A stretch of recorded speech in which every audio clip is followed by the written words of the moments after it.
Selamat malam pemirsa, Anda menyaksikan Perempuan Bicara bersama saya Balkis Manisang, dan kita akan membahas soal bagaimana hati-hati ini modus jadi TKI ternyata adalah diduga kasus perdagangan orang.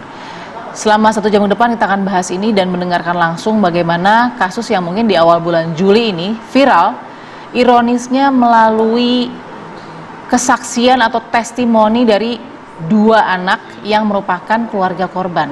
Jadi ibunya adalah yang diduga menjadi korban perdagangan orang.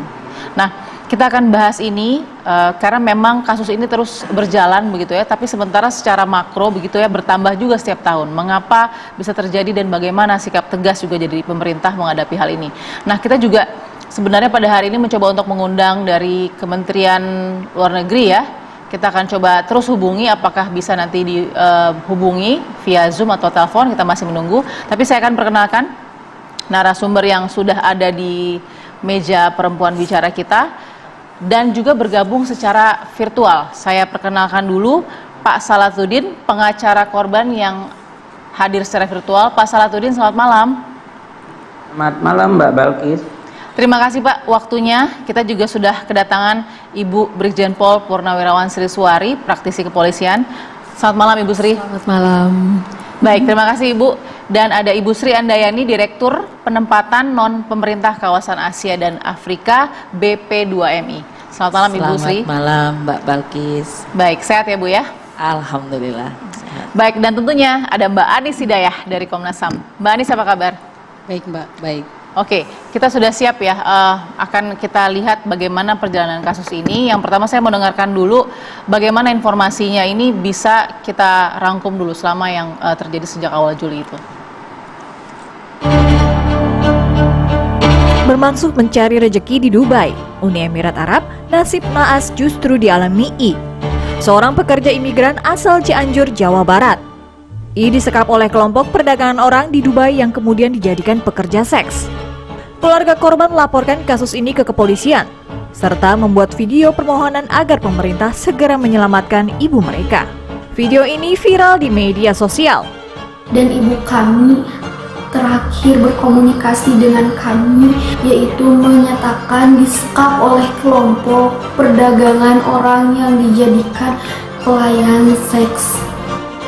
Agen pekerja di Indonesia yang diduga terlibat kelompok perdagangan orang ditangkap. I pun berhasil diselamatkan dari tempat penyekapan. Diiming-imingi gaji besar kerja di luar negeri, pekerja imigran menjadi sasaran empuk sindikat perdagangan orang. Baik, saya masih terasa ironis ya begitu ya Mbak Anis, Ibu Sri dan juga Ibu Siswari. Kita lihat bagaimana video ini justru kemudian membawa juga perjalanan kasus ini ditangani saat ini. Yang baru diamankan terklarifikasi adalah salah satu calo dari sponsor ya, begitu ya.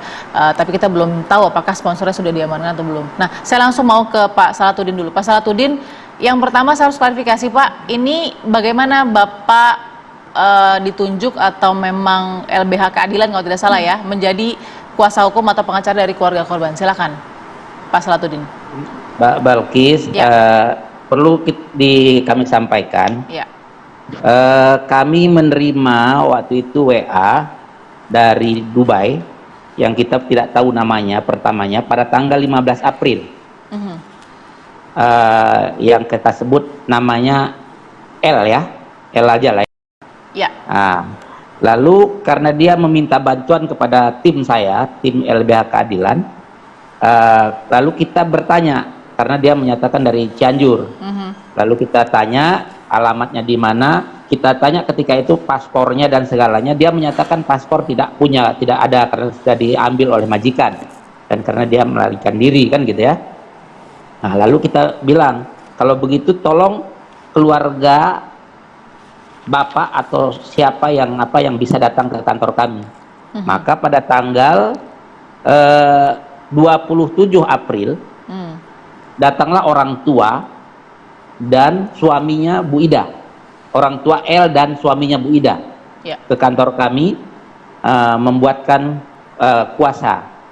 Nah, setelah kami tanya mendetail dan segalanya, akhirnya kami temukan ini siapa yang mengirimkan. Nah, jadi kalau ini cerita L dan Ibu Ida ini ternyata satu sekapan di Dubai-nya. Nah, jadi L ini yang pertama memberitahukan bahwa dalam satu sekapan itu di Dubai itu mereka ada orang Indonesia 6 orang, orang Cianjur 4, orang Subang 1, orang Indramayu 1, orang Banten kalau nggak salah 1. Nah, jadi pendek cerita kita waktu itu dengan L ini, karena L ini pada tanggal 27 itu juga L ini menyampaikan melalui WA-nya karena dia dalam keadaan sakit mau dibawa ke rumah sakit sehingga dia bisa keluar dari apartemen itu, kita disebutnya apartemen gitu ya. Baik. Nah, ketika itu dia bisa berkomunikasi tepat waktu itu, waktu jam kantor jam 11 siang. Jam 11 siang waktu kantor. Kebetulan dia WA ke saya, ke tim saya, lalu saya minta coba bisa tidak kamu kira-kira melarikan diri, cari kantor polisi terdekat atau bagaimanapun caranya, teriak dan segalanya. Nah, sehingga dia ada kesempatan untuk lari pada waktu itu, si L ini ya, pada waktu itu lari, lalu di kantor polisi Dubai alhamdulillah ketemu, tetapi kantor polisinya ini tidak mau menerima karena L ini tidak ada identitas. Nah, maka kita bilang kasihkan itu HP karena kita surat kuasa sudah kita kirimkan, kita WA-kan ke yang bersangkutan. Kasihkan itu HP kamu, tunjukkan itu surat kuasa, transkrip. Lalu saya bicara dengan polisi polisi tersebut. Karena saya tidak bisa bahasa Arab, maka saya bahasa Inggris seal kadarnya waktu itu. Lalu paham, si polisi ini paham, tetapi dia bilang kami tidak bisa mengantarkan ini orang ke KJRI. Tolong Bapak yang hubungi KJRI. Oke. Nah, akhirnya si L ini sampailah dua malaman itu di kantor polisi ketika kita mencari hotline KJRI Dubai. Nyambunglah dengan KJRI Dubai. Kebetulan nyambung dengan KJRI Dubai. Waktu itu WA dan voice note, saya WA dan voice note. Ya. Saya minta tolong. Akhirnya orang KJRI bilang, Pak, tolong klien Bapak atau L itu suruh naik taksi ke KJRI. Nanti kami yang bayar di KJRI. Sehingga setelah 2 hari di kantor polisi itu, L ke KJRI. Nah, setelah di KJRI amanlah L ini kan. Oke. Nah, lalu kami berkomunikasi. Kan L ini ketika ke KJRI saya suruh bercerita karena ada warga negara Indonesia, teman-teman dia masih disekap. Ya, tetapi kelihatannya KJRI tidak merespon itu dengan baik pada waktu itu, sehingga kami minta kepada orang KJRI ini di sana kita berkomunikasi, kapan ini klien kami bisa pulang. Nah, akhirnya hanya sekitar 1 minggu di KJRI kita pulangkan, kita biaya, artinya tiket kita beli ya, kita yang bayarkan tiketnya. Pulanglah, kita jemput ke tanggal 30 itu kita jemput di bandara 30 April kan, ya Pak Salahuddin ya 30 April 30 bukan 30 April itu. Oke. Dari Baik. ketika itu kita jemput di sana, ternyata L ini sudah ditunggu oleh pihak BP2MI. Oke.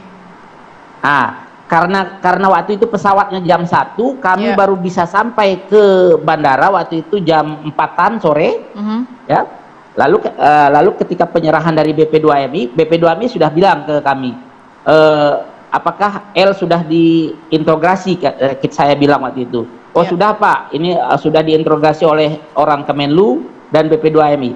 Artinya apa yang diceritakan oleh L bahwa teman-temannya ada di dalam satu sekapan itu mereka sudah tahu, ya kan? Tetapi karena tidak ada pergerakan waktu itu, maka setelah L pulang, Ibu Ida ini kan menghubungi suaminya karena minta pulang, karena sudah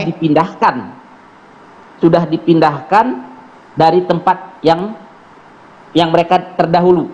Baik. Maka kita mintalah Sherlock,